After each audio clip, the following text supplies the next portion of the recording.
Okay. Ladies and gentlemen, good morning, afternoon. Thanks for coming out today. I'm Naomi Schaefer-Riley. I'm a resident fellow here at the American Enterprise Institute, where I study issues related to child welfare. In the past few years that I've been writing about our child welfare system, two questions came up again and again. And I think we're here really because I want to get a better answer to those questions. The first is, how do we decide whether a child is safe in his or her home, and who gets to make that decision?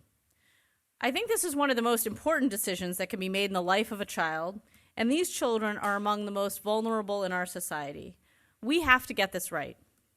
Unfortunately, and for reasons that we are going to explore today, frontline child protective services work is not a profession that attracts a lot of applicants relative to the number of positions that we have. Indeed, far too often it seems to attract applicants who have few other options, who don't really understand what the job is about, and who don't have the skills to accomplish this. We compound the problem, of course, by giving them relatively little training, little reason, financial or otherwise, to stay in the profession, and no career ladder for those who do show promise in this field. The issue of recruiting and training the people who do child protective services may seem kind of inside baseball. But there are 500,000 kids in foster care and millions more who have been investigated by child welfare officials at one point or another. In other words, this is an issue like the recruitment and training of our police officers, our firefighters, and our public school teachers that should interest all of us. When I spoke with Gregory McKay, the director of the Arizona Department of Child Safety a few weeks ago, he told me that he saw child protective services as a type of first responders. It was a phrase that got my attention, and I hope it got yours too. I am thrilled to have Director McKay here with us to tell us a little bit about his work in this area.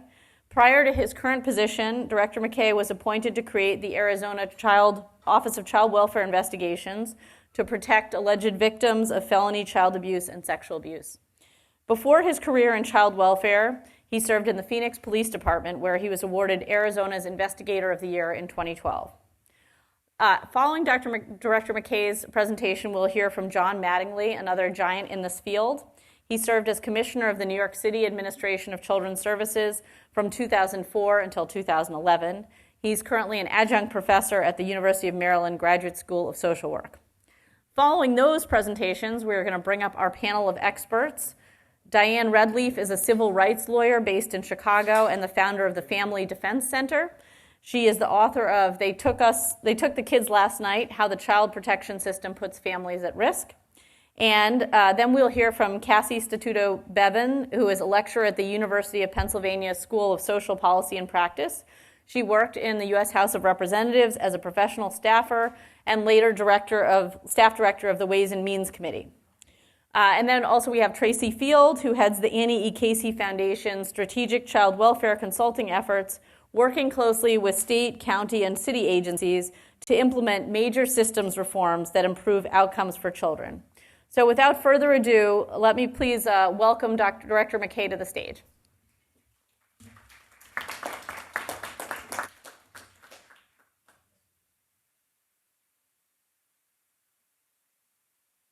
Well, good afternoon. I was just telling a friend, Ann, in the crowd that I was so honored to come here because I was willing to travel. And I hate leaving my family and my children in Arizona to get on a plane. But this was a real honor to be here today. So thank you to AEI for inviting me. Thank you all for your attention today. So just briefly, yes, I was a Phoenix homicide detective for many years prior to what I do now. Prior to my being director of Arizona's Department of Child Safety, there was a multitude of high-profile child murders in Arizona, quite like most other jurisdictions around the country, where there was past involvement with the child protection system and law enforcement systems. So the former governor, Jan Brewer, created a task force to help reduce that tragic outcome, and part of the legislative outcome of that was a new office to bring more of a law enforcement emphasis to child protection agencies, specifically in Arizona. So I was literally plucked from a crime scene to tried to build from the ground up this new endeavor in Arizona that was going to bring former law enforcement officers to the child protection system to hopefully investigate in a different manner. So just some context on Arizona. In 2008's post-recession in Arizona led to a 67% increase in volume at the child abuse hotline. That was based mainly on prior reactions to high-profile events and reforms. That led to the highest foster care growth in the United States of America, 92% over a decade, which literally capsized the entire system in Arizona, from service providers to courts and legal systems to the child protection system to foster care capacity. So when Governor Ducey appointed me to this job, I had no idea how to do a job like this. With 3,000 employees, a $1 billion budget, and being somebody who investigated murders. So somehow, by the grace, I am here. So my first day on the job, our child abuse hotline didn't answer the phone. There was a 14-minute call hold time. A third of callers hung up before ever even making the call to the system. Our response was only 50% of the time did they go out and see children and identify them as safe or unsafe. There was a backlog of over 16,000 investigations that were stale, inactive, or not even started yet.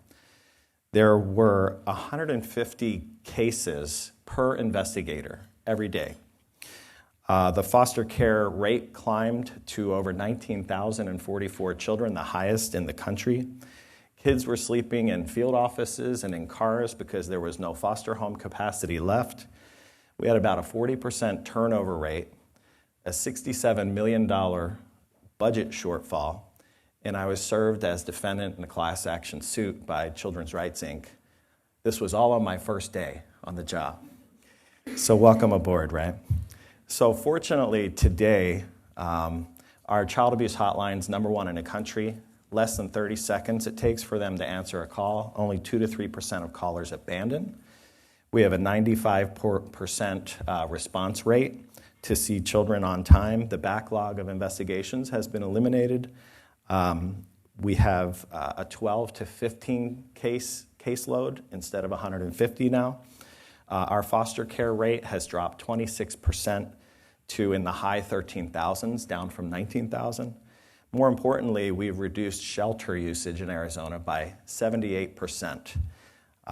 And because it takes only about 7 hours to place a child into foster care or kinship care now, when it was taking about 41 hours when we began. And our turnover hangs around 25 to 28%, which is still not great, which is what we're going to talk about a little bit today. And we're defending that lawsuit because I am not deliberately indifferent to foster children or to any children. So how did we do this? I picked an amazing team, and a team that not only were highly competent and skilled, they were very passionate. And many of them had histories of their own that tied them to this work, which I think is really important as we identify talent. So the discussion today about how do we pick the best people for these roles and how do we keep them in these roles, I would submit that much of it is about, is them picking us, them picking you to come to your agency, to come work for you and do this very, very complicated and dangerous job. So in order to do that, we need a strong business foundation, which I feel in my travels is lacking in many child welfare agencies and systems around the country. We need a reputable brand, which is broken almost everywhere you go. And we need a healthy, safe culture for people to operate within. None of these attributes were had in Arizona when we began. So Governor Ducey kind of pushed his Arizona management system, fortunately, and brought his business acumen from Procter & Gamble and Cold Stone to Arizona and wanted government to run like a business, and we did just that. So we went from having no plans, no repeatable processes, constant prioritize and deprioritize, which leads to staff becoming very frustrated and turnover. We have business review planning every week, every month. Our entire organization is a visually managed organization. One-page strategic plan that is managed to and worked every day, every week, every month of the year, and not put on a shelf to die somewhere. So all of these things have created a highly accountable workforce where people understand what we're trying to do and they're measured to that, and they know what we need to do to countermeasure when we see problems. The other thing is our culture. So these jobs have a high degree of physical, legal, and moral risk to a child protection worker. And the fear culture that existed in Arizona and exists in most places creates devastating consequences that people don't realize sometimes. So when these caseworkers are unfairly blamed for catastrophes, then it has a ripple effect that is incredibly harmful to the system. And I'll give you an example of that. When we go out to a tragedy involving a child, and we know there was prior history with the child welfare system, all eyes point to what the caseworker could have done, should have done, and did not do that would have prevented everyone from reacting to this awful tragedy now. When, in actuality, multiple systems are involved in these kids' lives over multiple months and years that could have signaled these types of outcomes. So when you have a blame culture, a fear culture, it veils needed system improvements because people don't honestly problem solve. It creates behaviors that violate the rights of people because when an awful critical incident happens, we'll do the data analysis and find that when tragedy strikes and there's a high amount of media and critical assault on the child welfare staff, we will see in the affected zip code a spike in child removals from their homes.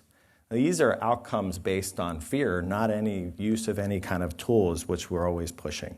So that saturates the system as well, leads to high turnover. So we believe in Arizona now in our safety science principles, systems approach to bad outcomes, and obviously a lot of transparency and a lot of strength from leadership that takes the onus when bad things happen and does not sacrifice the field or the caseworker staff, which leads to high turnover.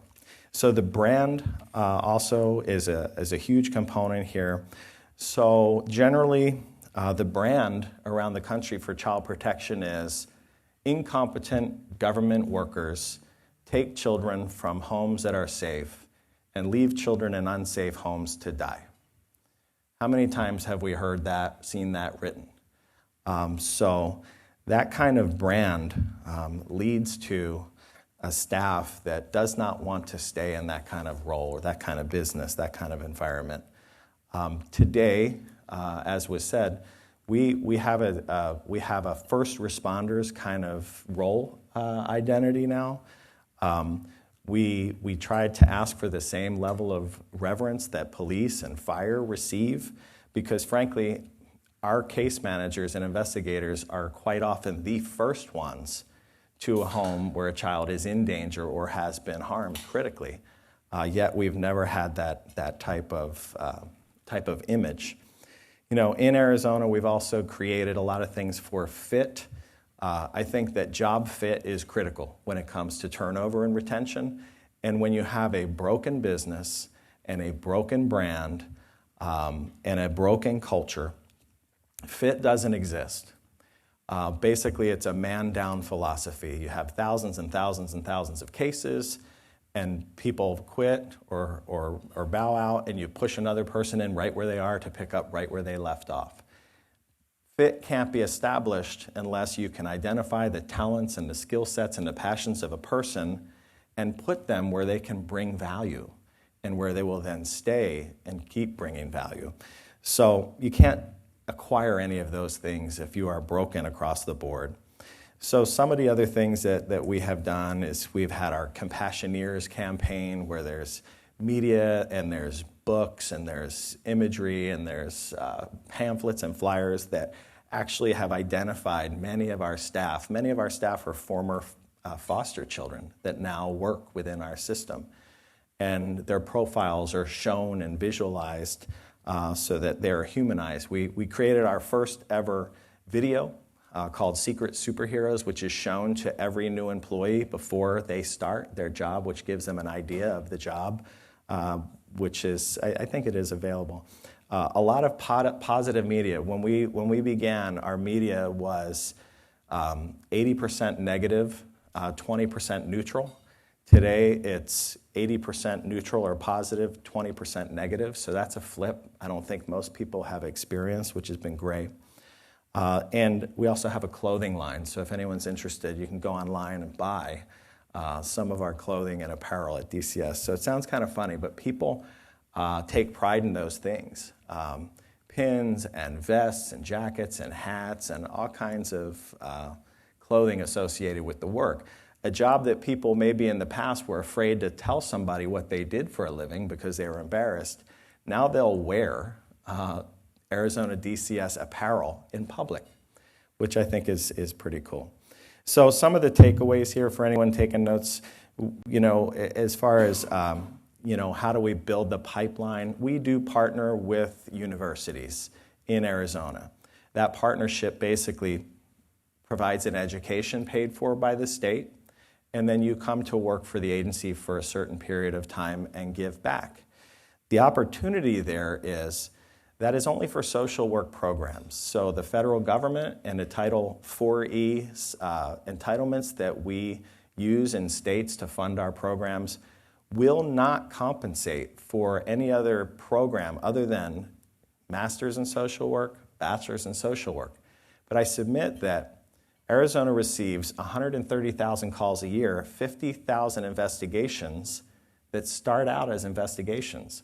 A good investigation could protect a child from future harm, or it could protect a parent from false accusation. And a good investigation could also protect a child from coming into the system unnecessarily, or keeping them in the system to a different type of permanence. So, investigation is where we begin, yet we don't bring people with fit for investigation. We don't pay to compensate for people to go get an education in criminal justice or those related studies that bring an aptitude towards investigations. Once I had some staff say to me, do you think that we are case managers or social workers? And I really couldn't answer that question. Every system is a little different. Some systems outsource much of their social work provision or their service provision. Some do it all internally. Arizona is kind of a mix. But I asked them back their same question, and they said, we're case managers. We aren't delivering those critical services to rebuild people. We're responding to noise. We're responding to reports. We're responding to traffic. We're going out and going into the house, making assessments, doing investigations, and passing it along. So for us not to recognize that and cater to that and bring people with that background into the agency, I think is a huge opportunity for us. We also revamped our entire training curriculum in Arizona, and we added many specialized investigations types of classes, none of which are supported by any federal entitlement dollars as well. So the only training that is supported federally is that training, to add to the social work background that was achieved in school. So again, much of the full picture is missing, and there's an opportunity there as well. We also created job roles. We use a product called Predictive Index in Arizona, where we used the most high-performing identified staff in management, supervision, investigations, ongoing social work, and we built profiles for those people. And then those profiles are used in this predictive index, which basically is a 6 or 7 minute test that someone takes that then tells you their characteristics, their motivators, how to coach them, how to develop them. It reduces a lot of bias when it comes to hiring and selecting talent. So that's been very successful for us. We also moved hiring. We moved a lot of things centralized, but when it came to hiring, rather than having a central administration hire people and send them out to the field where there was no buy-in or no familiarity, we now have the region affected run the hiring processes. So they get to meet and understand and know and buy into the prospect. And we've seen a lot more tenure when that happens as well. We also realign and equalize our work continuously, so we don't all of a sudden look and people are buried and carrying massive backlogs of cases. And employee recognition, which was absent, is now part of our strategic plan. It's an ever-present thing in our organization, and it's amazing. I overlooked it for the first couple of years as priorities spoke to other initiatives, but the power of employee engagement and employee recognition is really unbelievable, as I've learned. And we got a therapy dog in our organization too, so people love animals, not just people in court or people in hospitals. People in these organizations love to have a service animal there too to provide for them as well. So in closing, when we began, we asked the questions, why are you leaving your job in Arizona DCS? And the 4 questions were answered by, number 1, there's no accountability. Nobody cares. I come to work every day, I care, but it doesn't seem like anybody else does. I quit. Number 2 was, my caseload makes it impossible for me to be successful and problem solve. I make decisions based on duress. I feel like I'm harming people. I quit. Number 3 was, I don't feel equipped to do my job when I knock on that door. I'm not ready. I don't know what I'm doing. And number 4 was money. So today in Arizona, those questions now read back. The number 1 is money. The number 2 is money. So fortunately, it looks like we have resolved some of those other root issues in Arizona. And now we're looking for a compensation strategy, which Governor Ducey has put forth, and a lot of people are looking forward to as we close this budget out. So the other issue that I would just mention here today is our turnover is rising again, and I wonder why. I look at our system and it seems well compared to where we were, and I say why? Because it's really a reflection on a leader. It's a reflection on a company when people are leaving or leaving at a faster pace. So what we have noticed is that the economy right now is great in Arizona. And there is a large amount of other jobs out there that are bringing different opportunities and better pay regardless of what we are doing. So the economy conditions in America are very good, and that's causing a little higher turnover for us, but we'll accept that one as one we can't control so well. So with that, thank you very much for your time, and I look forward to answering any questions on the panel.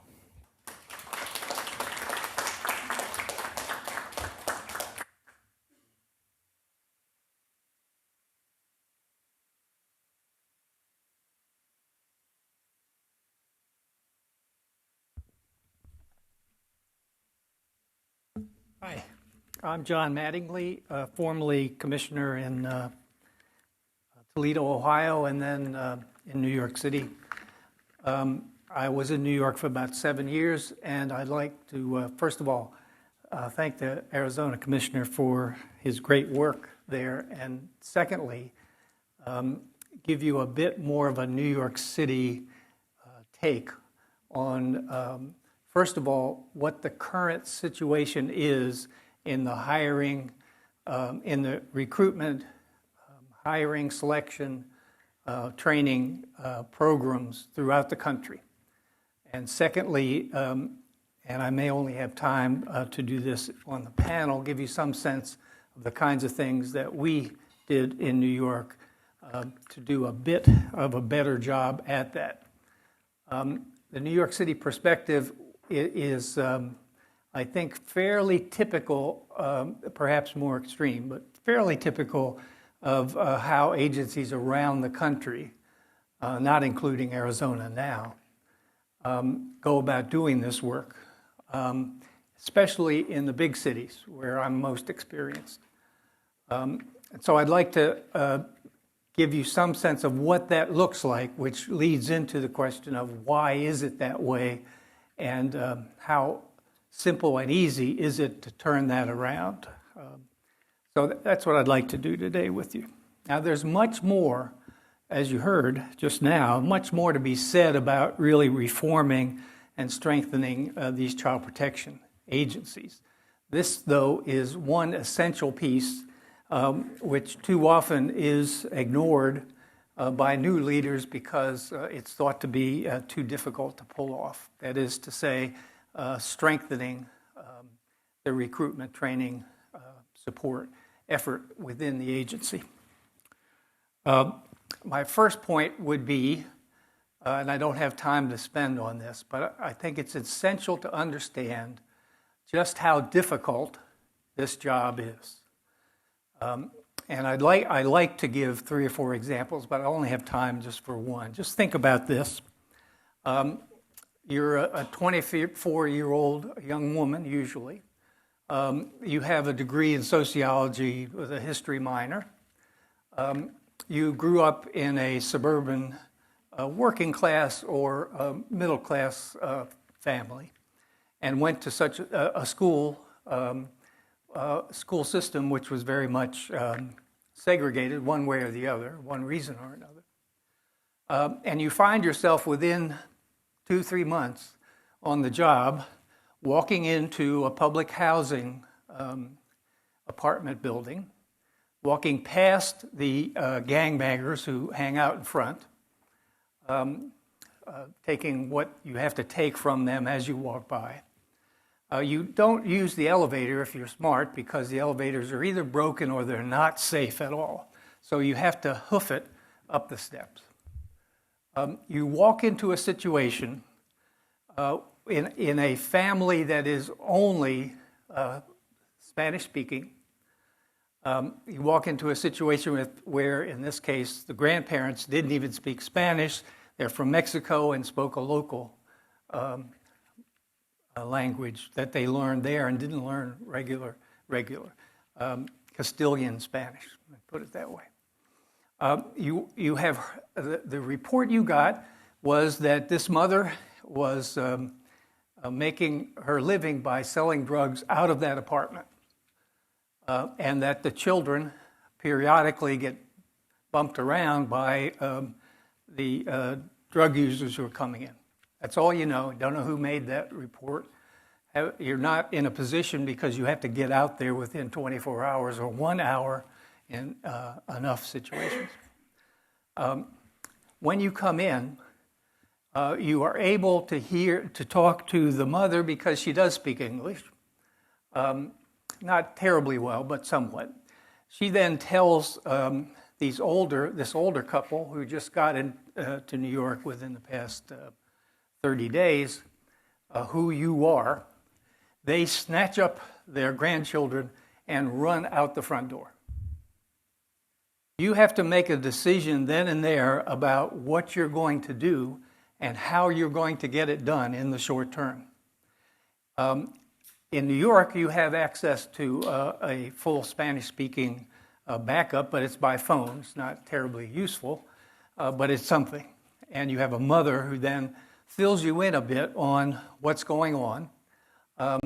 The grandparents snatched the children because they're afraid of anything that says public police function from their experience in Mexico.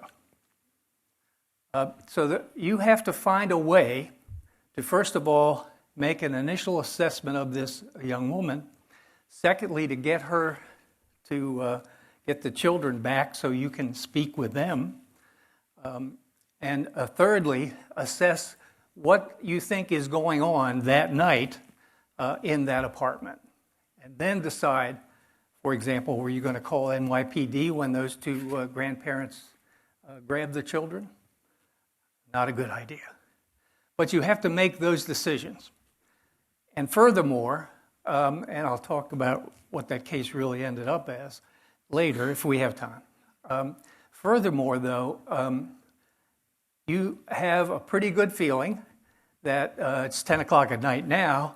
By the time you get into the office at 8:30 the next morning, you may well have an emergency referral that you have to go out on within 1 hour.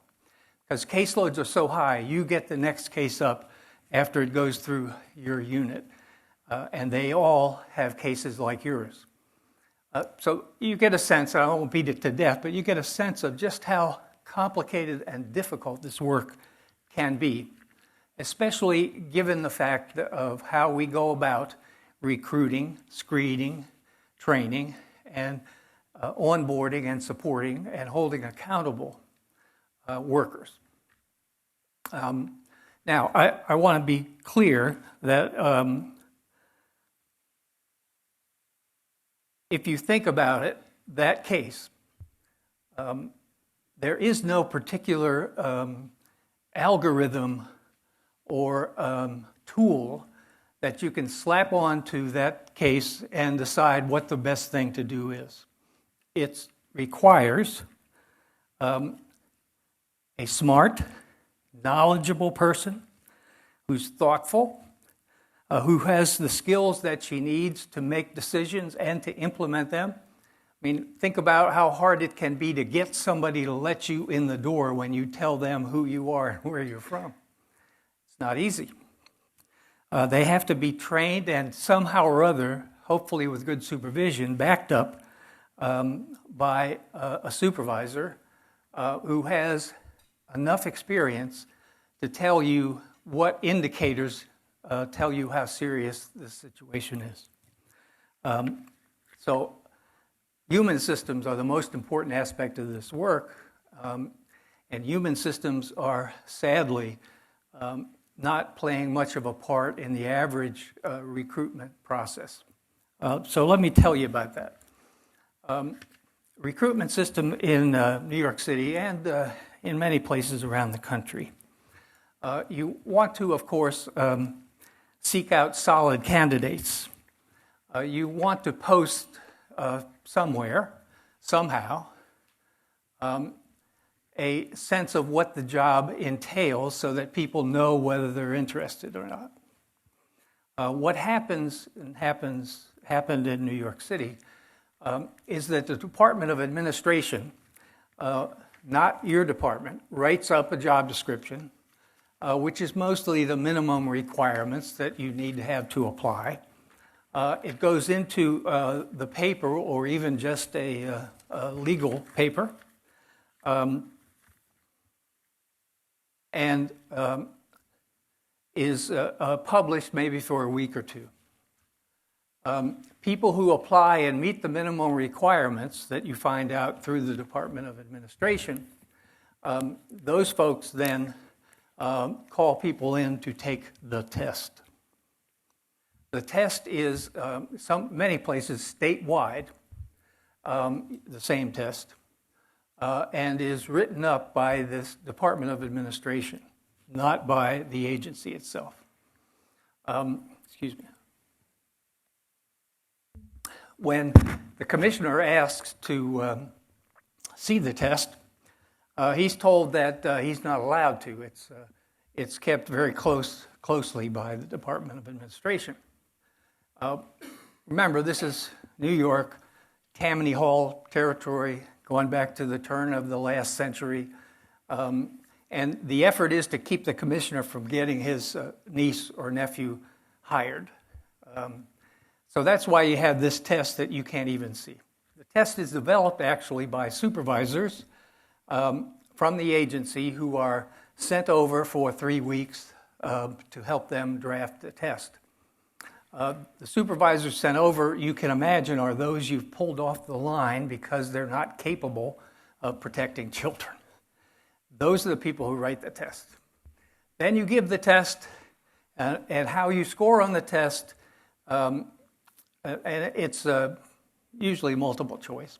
How you score on the test develops a list, which could be 1,000 people long, based solely on their score, and a few other requirements such as veterans status, things like that. How you score puts you on that list 1 through 1,000. And the job of the agency, using many times the same supervisors who you pulled off the line, the job of the agency is to go by the rule of 3, down that list, and hire those who scored best, and then right on down the line. and they either accept the offer or they don't. If you don't think someone's capable, they have to go back on the list to be re-interviewed. Think then about who we are getting as our applicants first and the people who go through this process. It takes an awful lot of time, awful lot of work, and it doesn't lead you to any sense of the qualities that you need on applicants' parts. Then, after you get the people in the door, you put them through a training, which routinely around the country is just as long as the caseloads will allow. If the agency's having a big problem with caseloads, then what happens is your training is short. Oftentimes, in fact, around the country, you'll find systems that give a week's worth of training and whatever else they can add to that depending on caseloads. And the training, therefore, is primarily focused on how you handle the electronic system for keeping records, which can be difficult, complicated, and 20 years out of timing. Anyway, accountability in the system after training. Training, by the way, is primarily a week worth of here's what the history of social work was, and a week of here's the rules you have to follow. Who has to be interviewed when, for how long, and how you write it up. That's oftentimes the heart of the training. The caseload sizes you will be put into are somewhere at the lower end, 15, more often 25 to 30, and sometimes 50. And in addition, how the caseloads are added up and placed on a worker's list really is all about how long it takes to fill a vacancy. And a vacancy that comes open quite often will not be filled because of that lengthy process I just described for somewhere between 3 and 6 months. Meanwhile, more cases have been coming into that unit. So you pretty much guarantee a job that is almost impossible to do, even though the job itself is very, very difficult by itself. You also need to know that the caseloads are often driven by the OMB's need to have a float in their big agency or city or statewide budget, so that if you are supposed to have 1,000 workers for you to cover the cases coming in the front door, and it takes 3 to 6 months to fill a vacancy, that is creating a backlog that will allow the budget department to be able to get through this year by using your budget as a float. So you get a sense, I think, what this is about. Now, when I would sit down with commissioners from around the country, even not too long ago, 4 years ago maybe, even in a setting where you have 30 to 50 commissioners there, and you say, is your hiring system about like this? They say, yeah. And you say, well, it doesn't work, right? No. Well, don't we have to fix it? We can't. See, because other interests in the government, especially, and in the legislature, keep it the way it is, and we don't even think we can spend our time worrying about it, unless we have a governor or a mayor like Mike Bloomberg who's willing to take on all of these other OMBs and departments of administration to help you get the job done faster. Let's see what time I got here. Okay, a bit.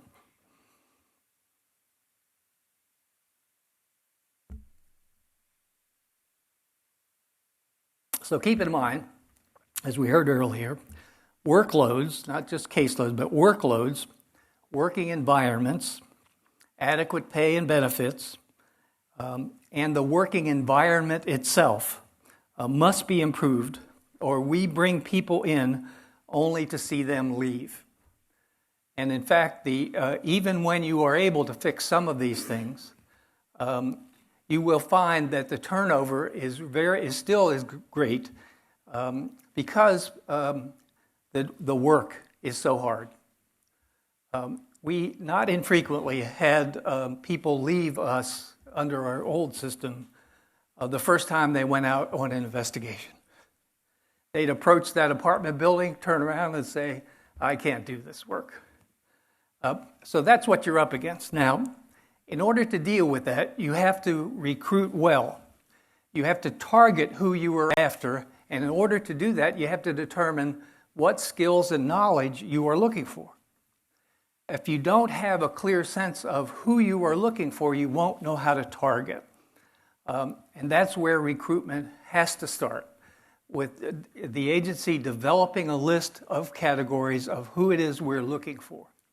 We did that by pulling together our best workers and supervisors and managers and having them develop that list, then going to experts in human resources and having a test developed which focuses on that kind of thing, those qualities that you're looking for. My first big agency directorship I took over was small enough that I was able to sit in on the initial interviews for people. And what question got asked by the supervisors who were doing the hiring for their own units, routinely, the question that always got asked was, what do you think of paperwork? That was because the supervisors, are held accountable primarily because it's all we think we got. They're expected to turn in the interview paperwork on time, 30, 60 days. And they get in trouble, routinely anyway, if that isn't done, because that's what people are held accountable to until there is a major event like a child death. So they would ask that question, and if people said, well, I can do paperwork, I'm good with a computer, but I'm really a people person, our supervisors would not hire them. They wanted the person who would do the job that they are held accountable for first. So you see how we have to get after this very specifically in a very narrow set of complicated issues that can't be avoided. I say this all because reform in this business, and it's not just about this area, there is no quick fix. If you're going to get a decent process in place, you have to fix it by starting with the mayor or the governor and working down through people who don't want you to change what they do because this is all they've ever done, including your Department of Human Services. There's no quick fix. There's no simple way to go about these things. You can't just put in a new program and say, okay, we're going to do things differently, and expect that to change what is creating your workforce issues right at the very beginning. We used our best people to do the screening, the interviewing. We used a real specific set of things to let people know exactly what they should expect from this work, including we developed a film in which we walk people through as if they were the people behind the camera to see what actually would be expected of them as they walked into an apartment. A good example of that is while we were filming our realistic job preview, the supervisor who was leading it, who now is a manager, and everybody in the camera crew behind her heard this huge uproar, which happened to be a father banging his young son's head against the elevator, inside the elevator. Huge uproar. The supervisor, of course, ran down to see what the heck was going on. As she's going down the hallway, she turns around, and her camera crew, who weren't in the agency, her camera crew had all run away and gone down the front stairs. That's what this job is like. People need to know that. So that's another thing that we tried to do. Training, I'll jump over some other things, but training also has to be overhauled so that it doesn't start and end with the history of social work. It starts with people knowing what the decisions are they're going to have to make and being trained through a process of learning as if they were on the job what to do and how to do it. We also hired, there's now about 220 retired detectives working in the agency, who I insisted had to be in the training with the new workers, and who my training people didn't want because they were afraid of them, actually. And they bonded immediately with these workers, and the workers bonded with them. And they brought their experience as mostly special victims detectives, they brought that experience to the training itself. So that helped us get the kind of person we want. I can talk further later if you'd like to. Thanks.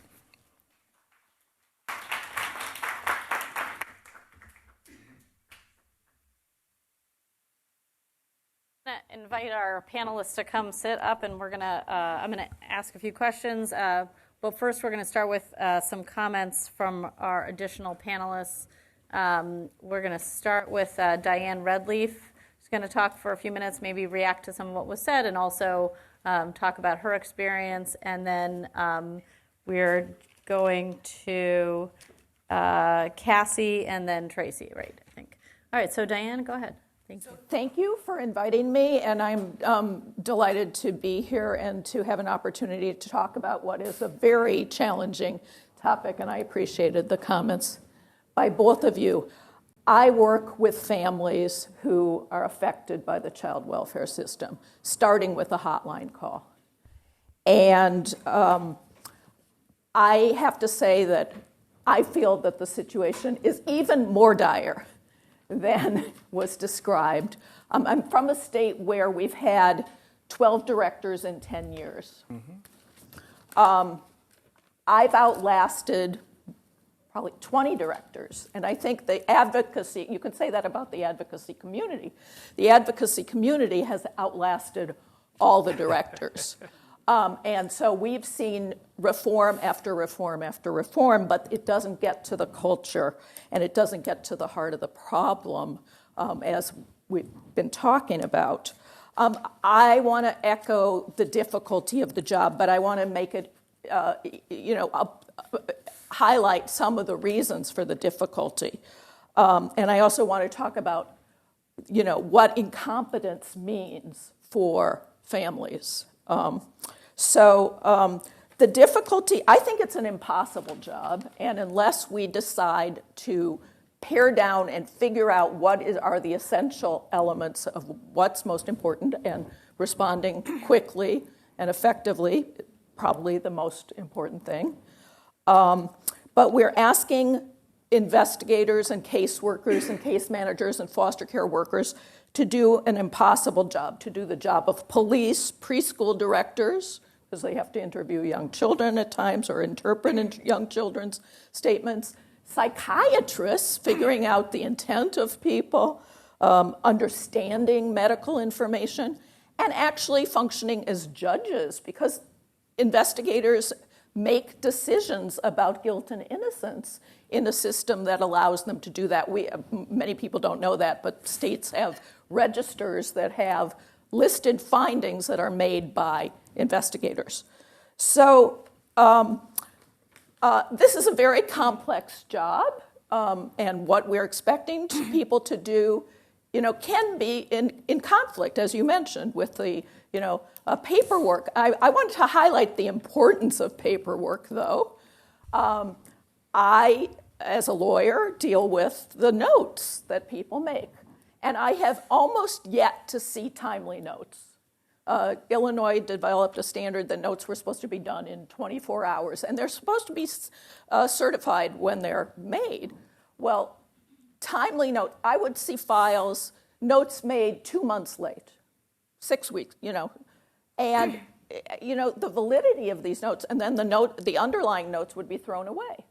So this paperwork and the ability to write a clear note, just to write a clear note that's grammatical and that will stand up when you're in court, is a skill that very few caseworkers have.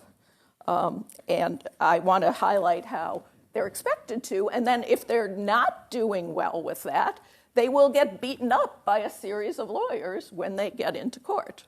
So that's another experience. So the job is very complex, but I do see the role of lawyers as being partly to hold the system accountable, and where there have been successful lawsuits, as we've brought many, to develop clear policies and procedures that people are trained on.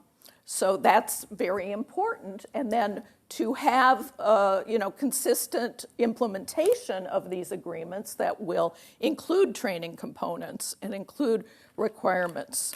In addition, the need for sensitivity to the specific needs of the family.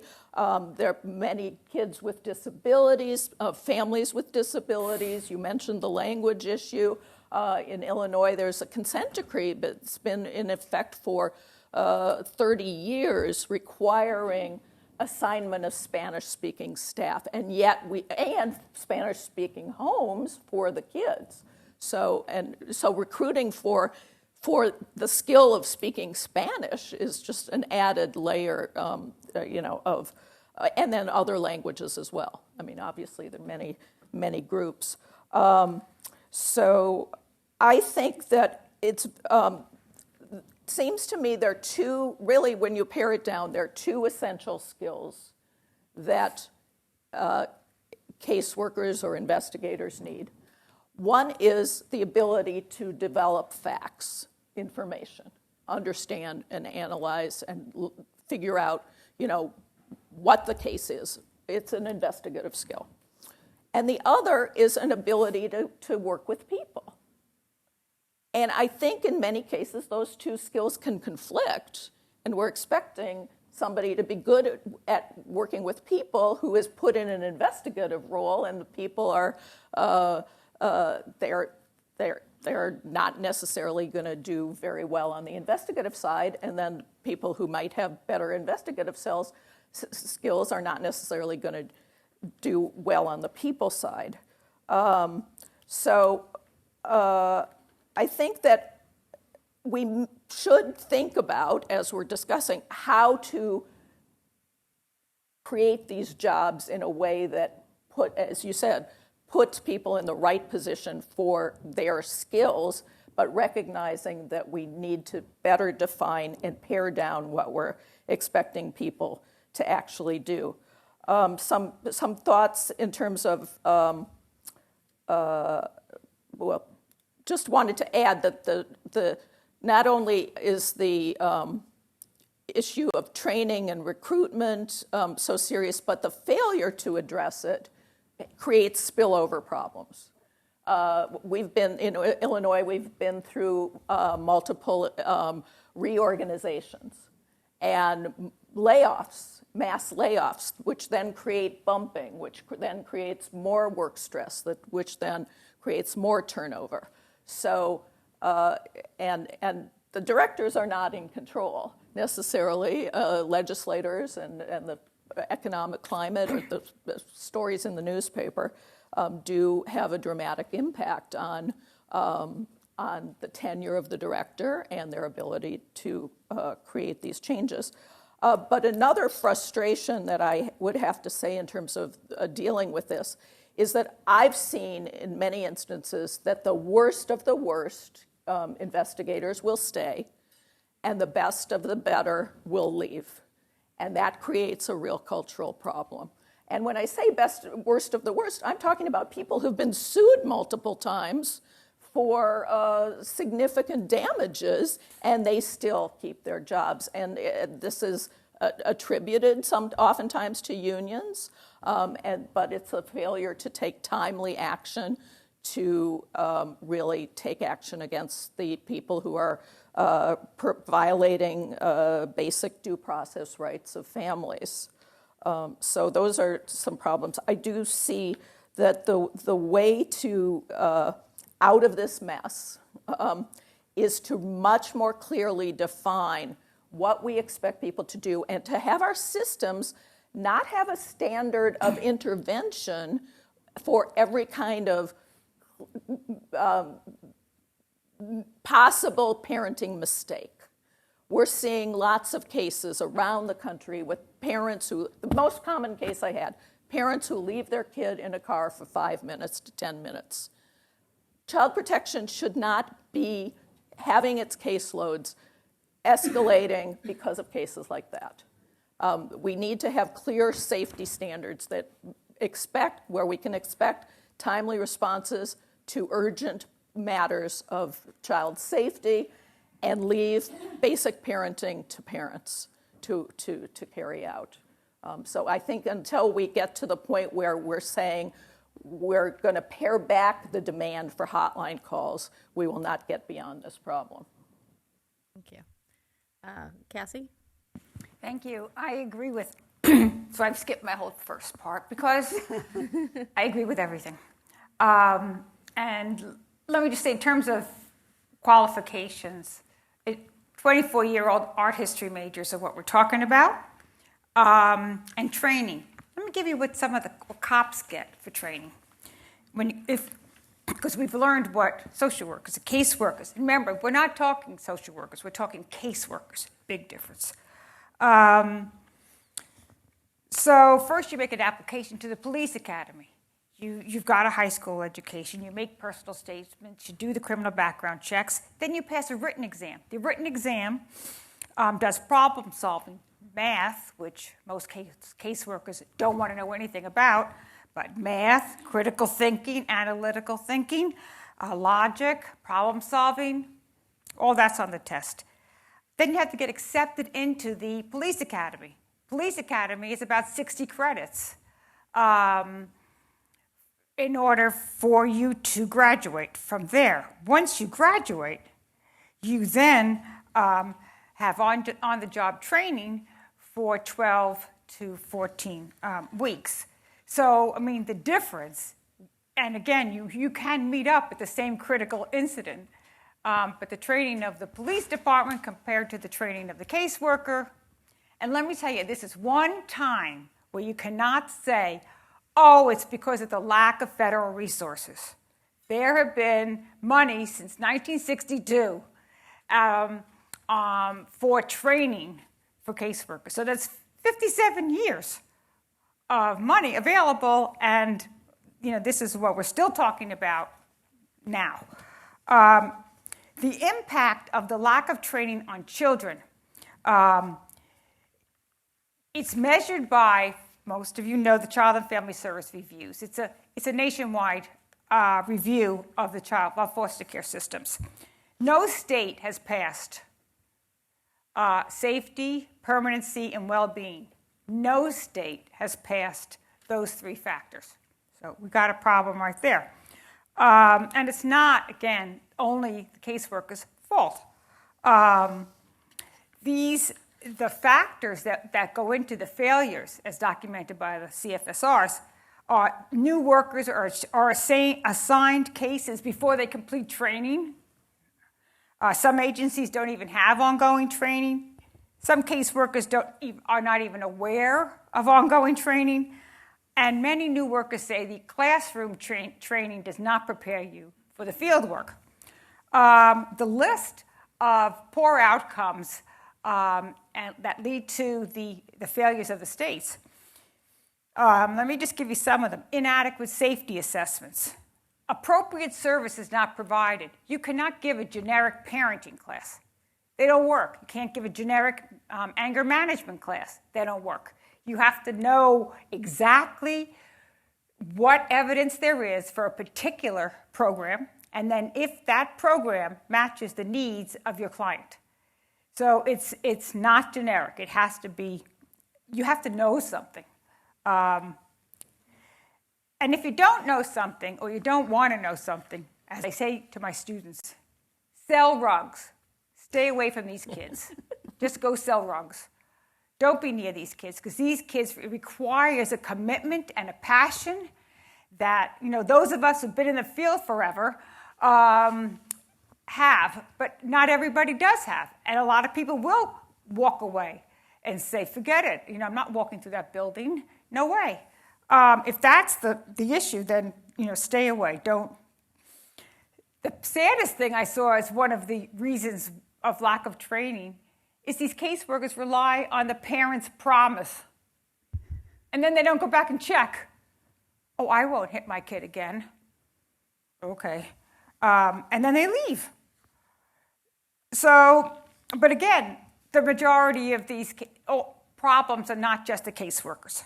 A lot of these caseworkers didn't even want this job. I mean, if the environment goes down again, you're gonna find them applying again for these jobs, but they don't really want the job. Some do. Some who are committed to children and families, committed and passionate, they do, because it's these caseworkers who are the eyes on this child. They are the very first eyes on this family and this child. I mean, the responsibility to be the eyes and the ears, looking and trying to determine if this child is going to be safe when you leave, when you close the door, or if you must take the child out of the home, and then what services do you provide for the family and what services do you provide for the child? Those eyes are really critical. One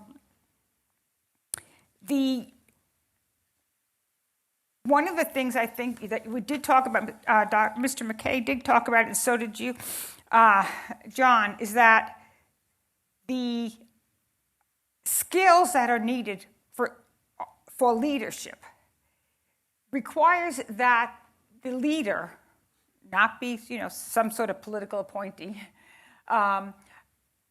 but be someone who can inspire, someone who can motivate, and someone who can reinvigorate the workforce.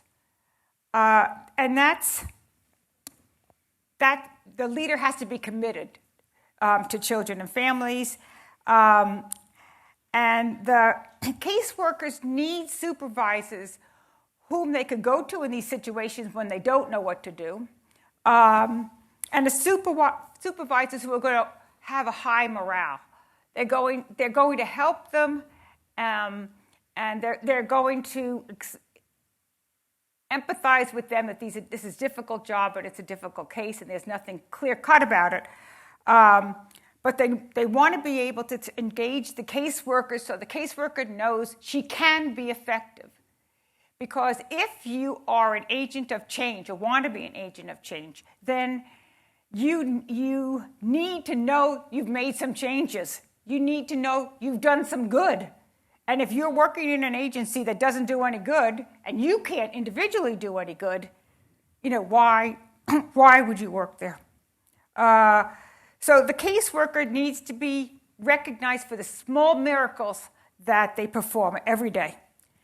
And that recognition has to come, it comes certainly from seeing the parents improve, seeing the family get back together, seeing the child safe, yes, but also through incentive pay, through the salary raises, through service awards, through opportunities for promotion. There has to be a career path. I mean, both my daughters who have been on this job market and they always look for, all these kids now look for career paths. They're not going to take a job. Most of the interns here, you're not going to take a job that doesn't have a career path.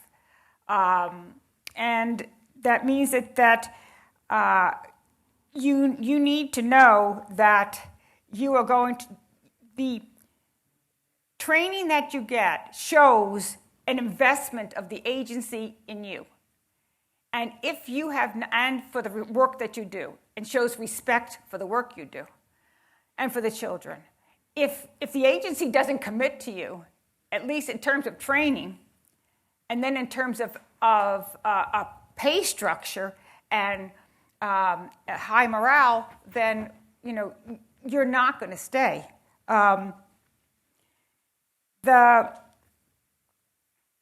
Abraham Lincoln said this. I love to end on like everybody else. I was just going to say a famous person, but I didn't. The best way to predict the future is to create it.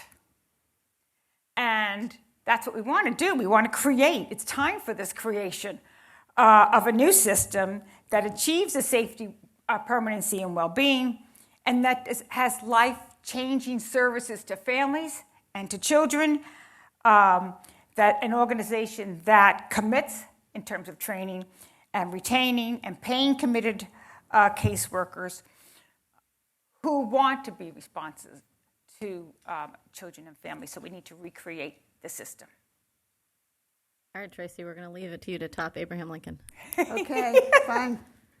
Well, I think I may be just a little bit more upbeat than the last three. I think I'm more in school here. I'm with the Annie Casey Foundation, and we have a team of staff and consultants who work with public agencies with teams of people to help them improve outcomes. One of the areas that we have spent some time working, about 3 years, is workforce area, thanks to John Mattingly. We looked at this work in 3 areas. One was HR, the whole problem of hiring, recruiting, et cetera, retaining. One was how do managers and leaders know that what staff are actually doing at the line level is what they intended for them to do. And the third is to look at ways to enhance critical thinking at the case level. So we finished 2 of the bodies of work. One is the HR work, and the second one is this feedback and accountability work. We're still working on the critical thinking part. But I just want to tell you a little bit about the HR work. We had used 2 counties in county-administered child welfare systems, primarily because we weren't prepared to tackle a state civil service system. We thought, let's start with a county civil service system, see if we can make a difference there. So we looked at the whole idea of bringing HR and the County Administrative Services Agency into solving the HR problems of child welfare. And both of the jurisdictions we worked in brought them into their workforce committees to try and get them to own part of the problem of turnover, retention, time to fill, et cetera, and had pretty good success at getting them to be part of the process of solving the problem rather than creating it. They did business process mapping. They did a lot of work on competency-based, defining the competencies that are needed, and then doing behavior-based interviewing. Doing interviewing by teams of staff and supervisors, not just by the supervisor of the person, having people set aside time to do those interviews so that they're done rationally and methodically and thoughtfully rather than let's just get this person on the job. The competency-based part, I think, was really important and really took off in terms of the agencies. As one of our consultants said, you may be able to teach a turkey to climb a tree, but it's a lot easier to hire a squirrel.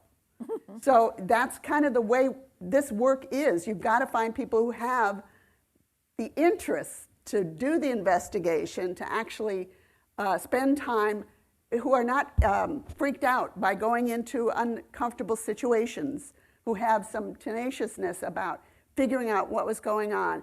Anyway, our staff in these 2 agencies developed the competencies and then really were brought into the process of figuring out, can we hire people who meet those competencies? And that's what they've been doing and have felt really good about it. Now, has it solved the turnover problem? Not entirely. One of our jurisdictions is in a really hot labor market, so people do have better opportunities. One of our jurisdictions is in a very stodgy labor market, and their turnover rate has also dropped precipitously and is very low now, under 10%. So also developing a dashboard. When you start to see the figures of how long does it take with a vacancy to get from a vacancy to a filled position and start tracking that over time, it's embarrassing. It's embarrassing to the county HR system and to any HR people you have in your office. The other thing is to count caseloads, not by the number of positions authorized. John talked about what's budgeted versus what's authorized, but it's also how many people are actually on the job. The child welfare workforce is primarily young women of childbearing age, and they are very often out on maternity leave. We've also got people on disability leave. So the idea is let's count those positions where there's actually a body sitting in the seat, and then look at the caseload by that. It changes things enormously. You've got a much higher caseload when you're looking at actual people on the job. The other thing I want to say is a lot of the turnover to do exit interviews. I think we talked about that a little bit. One of the reasons we heard a lot was poor supervision. Supervisors are always carrying caseloads because of all the vacancies, so they're not supervising. If we could just get supervisors to supervise adequately, then we'd be in a better position. And what we heard in one of our counties is it's all about the culture. Are they respected? I think we talked about that a little bit. Are they respected? If they're treated with respect, they will treat their clients with respect. And very often they're not respected. So it's improving that culture. I just want to read you something that is a definition of what's called moral injury. I don't know if anyone's ever heard of it. Betrayal of what's right by someone who holds legitimate authority in high-stakes situation. Or you can be the betrayer. You can be the one who's doing wrong when you're supposed to be doing right. And that's what child welfare workers are often doing. That's what you talked about, was people feeling like they're in a job to do good, and they can't. The system doesn't allow it. They're doing the paperwork. So we've been looking at this concept as it applies not only to the workforce, but to children and youth in the system and to birth parents in the system, who are all victimized by this concept. The second area was the idea of feedback, and are they actually doing what you've paid them to do? Are they following procedures and rules? We had a really interesting example of how this doesn't work. A worker was brought into actually John started this, a child stat process where you actually review what happened in a case in one of our jurisdictions, and the worker, the investigator, did not actually put eyes on the child for 30 days after they'd gotten the investigation report. Why is that? Because they thought starting an investigation meant doing a clearance in the computer to see if there was a prior history of abuse and neglect. Well, if your workforce doesn't know that their primary job is to make sure a child's safe by seeing the child, you got a problem. So that's why that loop, that feedback loop, to sort of look at cases and see what's happening, has been a really effective way to give people feedback on what did we mean by starting an investigation. And the last area is this area of critical thinking. We hired a applied decision-making expert who has worked with CIA and firefighters and on and on. He basically looked at the child welfare job and said this is correlates most appropriately to a CIA operative. Why is that? Because people may be deliberately lying to you, and you've got to figure that out. So how do we get that skill into people? And the idea of this is scenario-based. Create a scenario, ask them what they would do in this case, then provide them a little more information, a little more information, a little more information. And in each of these scenarios, there was a panel of experts who, in fact, said, this is what we would do. And then you can compare, what would I do versus what an expert would do? The idea isn't that the expert is the only expert in the room. It's a good supervision tool. Let's all of us in this unit look at this scenario and see what we would do and how we would rank these alternative ideas of what's most important. And then talk about why there's a variation or why there's a difference and what we think together might be the best method of approaching this case. So the idea here is to get the thinking of those with experience into the minds of those without experience. So we've come up with a couple of reports. They're available on our website. One is 5 Steps to a Stronger Workforce. The other is Better Decisions for Better Returns. Hopefully by the end of this year, we'll have the third product done, but that's our process. Great, thank you. Well, thank all of you. So I'm going to ask a very quick question because I want to leave lots of time for the audience. But it seems like a lot of what we've heard this morning has to do with maybe making this workforce look more like law enforcement. When I talk to people out in the field, that is not a popular idea. And I get a lot of pushback, and people say, this is a different job, and police, bust in, and they, act with kind of abandon, and they're not sensitive to the needs of families and children. But I wanted to get the reaction, whoever wants to address this. To what extent do you think it's possible to make CPS look more like law enforcement, and to what extent would it be desirable to do that? My point of view on that is that the skills and the capacities needed by workers in child welfare very often would track some of those skills that police officers need. However, the job as a whole also requires the ability not just to find out facts, but to assess the strengths and the weaknesses of the family and think about how we might strengthen where there are weaknesses. We, for example, hired for the first time a number of workers coming out of John Jay, which is a criminal justice program in New York City. They were very good at some of the work that needs to be done in terms of everything from how do you ask a question to how do you get in the door. They were not as good or as well trained in questions of assessing what the family needs and assessing what services are out there that might actually address these needs. Diane? So I think you have to analyze what the presenting issues are. 75 to 80% of the presenting issues are neglect.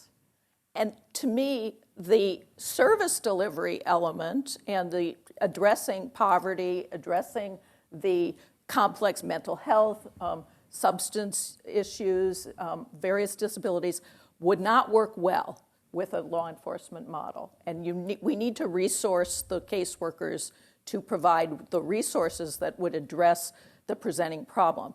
That said, when you have sexual abuse and physical abuse allegations, I think having the child welfare workers in the middle of that and expected to do the kind of investigations that police are vastly better trained to do, that is not a model that makes sense to me.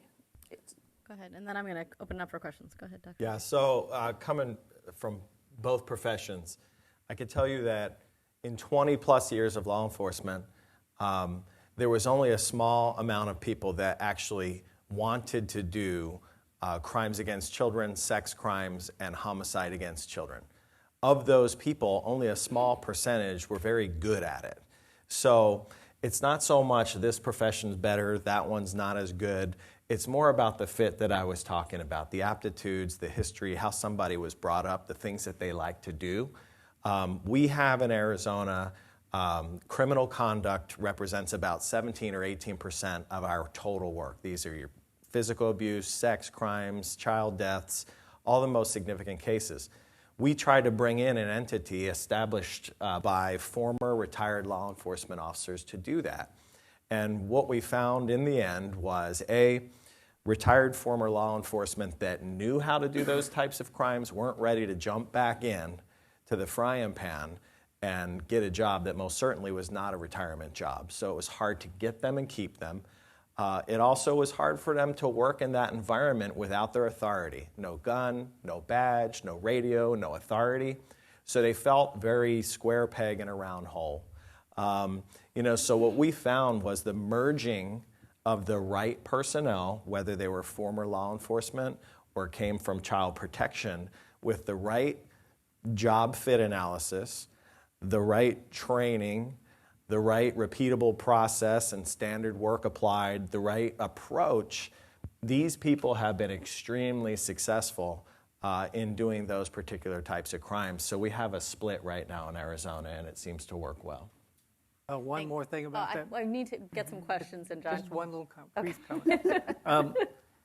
in New York City, we do not assign retired police officers to do the investigations. They are there to support. We have one in each unit now working to support the work of the caseworkers, because you don't want caseworkers to be told they can't do a certain set of very serious stuff. And it's that melding of the two that really worked for us. Thank you. Yes, ma'am. There's a microphone right there for you. Okay. Hi. I'm Julia Silva with American Psychological Association. So I would like to ask you about, my obvious question, because we work on these issues too. And so how are you envisioning, the mental health issues that the caseworkers have, and also, the families that they are working with? Because a lot of those things that happen, there are two components to that. First is poverty. We know that, the most frequent problem that children have taking them into the CPS system is neglect. And neglect is equal poverty. So how you guys address that? And then how to help these families, to deal with so much trauma, so much stress and mental health issues that, in the end causes all of you to intervene. And also for the social workers, the case workers, we've worked on this, the safe care, vicarious trauma, and how your systems are dealing with this, because this is another issue that they don't want to get in there. The 25-year-old with very little experience, why go into this job if they don't really love kids? So how are you working on those things? Who wants to address that? I'll take the first part. Okay, So yeah. with Divide it up. respect to toxic stress for the caseworker staff, so one of the things that we did in recognizing secondary trauma that they experience is we have created critical incident stress debriefing teams throughout our entire department now. So similar to law enforcement models, when a critical incident happens in law enforcement, there's an immediate outreach that is done to help people through those particular circumstances, and then continuous follow-up. And it's created by the agency, it's delivered by other agency personnel, so it's been very effective in that respect. So that's just one thing to address kind of the toxic stress that caseworkers are experiencing. And there's many more things, obviously, with EAPs, but I'll give the rest of the question over to my peers up here. Just one thought, because I think it's a very challenging problem to have the workforce that's sufficiently knowledgeable and is attentive to the issues that the families are presenting. But I think that specialized resources in all sorts of areas, for example, specialized housing resources, specialized poverty programs within the agency. We've split off child welfare from welfare, and that split is not working for the families. So the families need to be able to access, and so co-locating housing resources, domestic violence resources within child welfare is one way to try to integrate back to give more holistic services. And when workers are more empowered to give actual resources, they are probably less stressed because they're actually feeling better about being able to help. I think we've got some big opportunities with Family First to bring in the kinds of therapeutic services that are actually needed by families. Caseworkers have been hamstrung with lack of access to any services or having to fight the Medicaid bureaucracy, which, frankly, I've spent a career fighting the Medicaid bureaucracy. It's not easy to break through if there aren't mental health services that are family-based, that serve the whole family, that in fact deal with those issues that we see, that aren't just an hour in a clinic or else psychiatric hospital. States are getting better, but now with all of the HMOs and all the managed care, as an agency, you would have to, unless you've got a carve out just for child welfare, you've got to deal with each of the HMOs and what they provide and what they don't provide, and of course medical necessity criteria, which somehow doesn't seem to cover all of the kids and families that we deal with. I think if you're a child who has experienced abuse or neglect and has been identified and found to be an open case, by definition, you should have a medical necessity for any clinical service that is available. However, I'm in the minority on that. We could take another question right here. Wait for the microphone. Thank you. Thank you. I want to thank the panelists. The information's terrific. And Director McKay, you have shown that it can be done right and it can be done well, and that the outcomes will prove that. I think there's a lot to learn there in lots of jurisdictions across the country. Thank you. I'm from Texas, and one of the things Texas is testing right now is using non-degreed caseworkers. Cassie, you mentioned you're taking an art history major. I used to say in Texas, we're taking a music major and training them to be good caseworkers. They are looking at, in many cases, more mature candidates who have at least 2 years of college, some experience working with children and families, and it seems like they're getting some good results. It's a more stable workforce. It's a workforce that probably has life experience, which goes a long way over a 25-year-old, and have actually been parents quite often. So I'd kind of like to get a response from the panel on thinking out of the box in terms of who we're hiring. And is that music major the best applicant versus perhaps a 40-year-old who has life experience? If I could start with Commissioner McKay, Director McKay. Sure. So, yeah, I agree. There's really no substitute to life experience, and that's what we hear for the most part from people.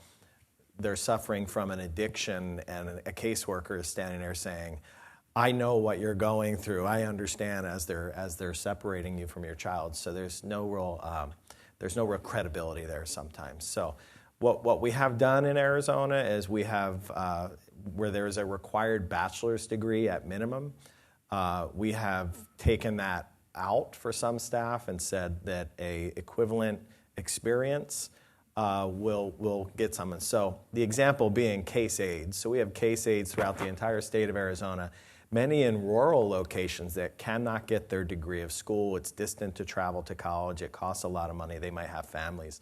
So those are incredible assets. So what we did was we converted those positions to case managers if they had the requisite time on and experience. And it's been an amazing value add. They love it. The people who have worked with them as case aides love the fact that they're doing case management now, because they're typically some of the best people under our employ doing the most amount of work much of the time. So I'm all for that. Yes. Yep.